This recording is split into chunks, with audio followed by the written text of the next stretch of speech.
enorme estar com vocês no início desta jornada, a primeira de muitas, em que pela graça de Deus estarei compartilhando verdades espirituais profundas que o Senhor tem confirmado em meu coração. O Espírito Santo me confiou a missão de continuar o legado de homens de Deus, grandes gigantes da fé como John Wesley, Smith Wigglesworth e Derek Prince, que marcaram gerações com a pregação fiel da palavra e revelações transformadoras. Este é o primeiro de muitos episódios que farão parte de uma compilação especial de ensino sobre os fundamentos da vida cristã vitoriosa. E nesta primeira semana, vamos mergulhar em um tema essencial para todos que desejam andar em vitória: a guerra espiritual. No Novo Testamento, o povo de Deus é retratado de várias formas. No livro de Efésios, por exemplo, nós, os cristãos, somos apresentados como uma assembleia legislativa, uma família, um templo e como a noiva de Cristo. Porém, a imagem final de Efésios é a de um exército. Sim, um exército preparado para lutar uma guerra que é universal em proporção. Essa batalha espiritual não se limita à terra. Ela abrange não apenas este mundo físico, mas também as dimensões espirituais, os lugares celestiais. A palavra global já não é suficiente para descrever o alcance dessa guerra. O termo correto é universal, pois ela envolve todo o universo criado por Deus. Vamos ao texto base. Em Efésios capítulo 6, versos 10 a 12, lemos: Finalmente, fortaleçam-se no Senhor e no seu forte poder. Vistam toda a armadura de Deus para poderem ficar firmes contra as ciladas do diabo. Pois a nossa luta não é contra pessoas, mas contra os poderes e autoridades, contra os dominadores deste mundo de trevas, contra as forças espirituais do mal nas regiões celestiais. Note que Paulo não está falando apenas com pastores ou missionários, mas com todos os cristãos. A suposição do apóstolo é clara: estamos em guerra, precisamos de armadura e o nosso inimigo não é humano, não é de carne e osso. É o próprio diabo e o seu exército espiritual. Veja agora como a versão Bíblia Viva traduz esse trecho.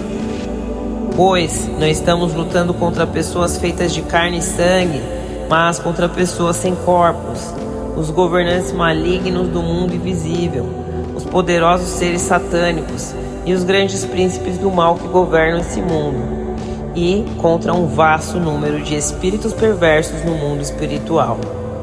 Independente da versão usada, uma coisa é certa: estamos envolvidos em um conflito cósmico, uma guerra espiritual que vai muito além da nossa compreensão natural, e essa guerra é real. O que Paulo realmente está nos comunicando em Efésios 6,12 é que a nossa luta não é contra pessoas com corpos, mas contra governantes espirituais que atuam em diferentes esferas de autoridade. Eles estão organizados em uma hierarquia bem definida.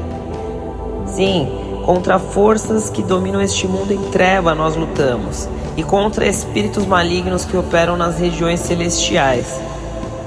Essas palavras revelam uma realidade espiritual que muitas vezes é ignorada. O reino das trevas é altamente estruturado, com níveis de comando e atuação. Existe um sistema que domina o mundo presente com escuridão e opressão. E o mais surpreendente, esse império maligno atua a partir das regiões celestiais, em oposição direta ao reino de Deus. Essa luta envolve todos nós, não apenas líderes ou intercessores.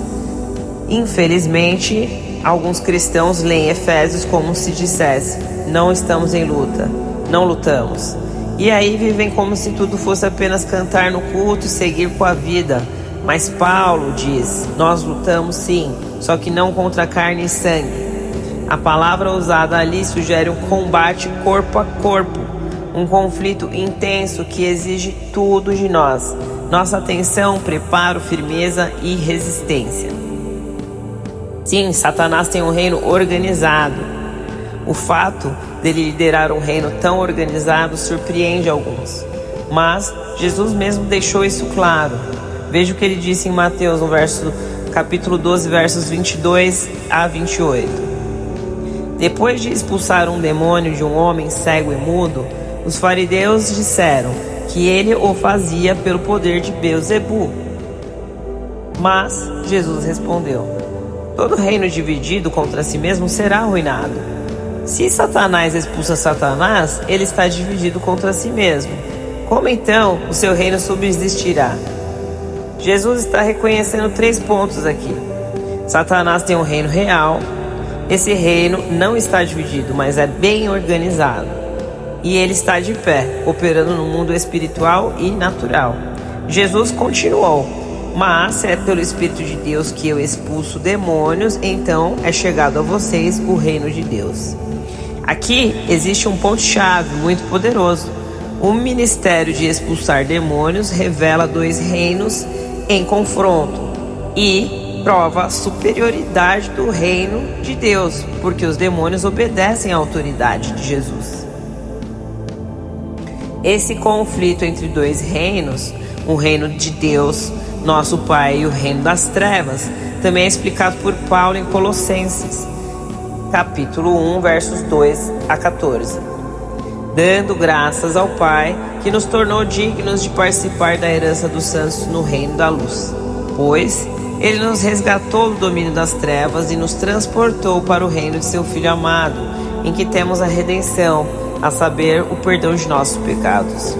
Aqui vemos mais uma vez 2 reinos: o reino da luz, onde agora temos herança e identidade, e o domínio das trevas, do qual fomos libertos.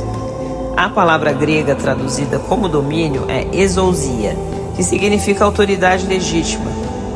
Isso nos mostra que Satanás exerce autoridade, embora limitada, neste mundo. Mas nós fomos transportados para o reino de Cristo e vivemos agora sob a autoridade dos reis dos reis. Estes 2 reinos estão travando uma guerra mortal e essa guerra está chegando ao seu clímax agora nos nossos dias, à medida que o fim desta era se aproxima. Como cristãos, não podemos ignorar esta realidade. Somos chamados a estar firmes, revestidos com toda a armadura de Deus, conscientes do inimigo e confiantes na vitória do nosso Senhor Jesus Cristo.